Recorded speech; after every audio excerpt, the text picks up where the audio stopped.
আউযু বিল্লাহি মিনাশ শাইতানির রাজিম। বিসমিল্লাহির রহমানির রহিম। আজকের অনুষ্ঠানের সম্মানিত সভাপতি, পলাশবাড়ির সাদেলাপুর এলাকার মাটি মানুষের নেতা অধ্যক্ষ নজরুল ইসলাম লেবু ভাই, মঞ্চে আছেন জাতীয় নেতৃবৃন্দ, সাংবাদিক বন্ধুগণ, আইনশৃঙ্খলা নিয়োজিত রক্ষাকারী বাহিনীর সদস্যবৃন্দ এবং যারা শুনছেন সকলকে আমি সালাম, শুভেচ্ছা, অভিনন্দন জানাচ্ছি। আসসালামু আলাইকুম ওয়া রাহমাতুল্লাহ। অন্যান্য জাতির প্রতি শুভেচ্ছা, অভিনন্দন।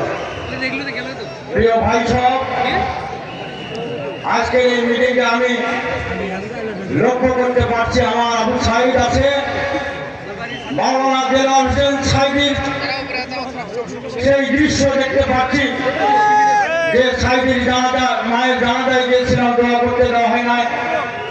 আজকে আমি দেখতে পাচ্ছি মাওলানা মতিউর রহমান নিজামী, আজকে তার অসমাপ্ত কাজ সমাপ্ত করার জন্য সময় এসেছে।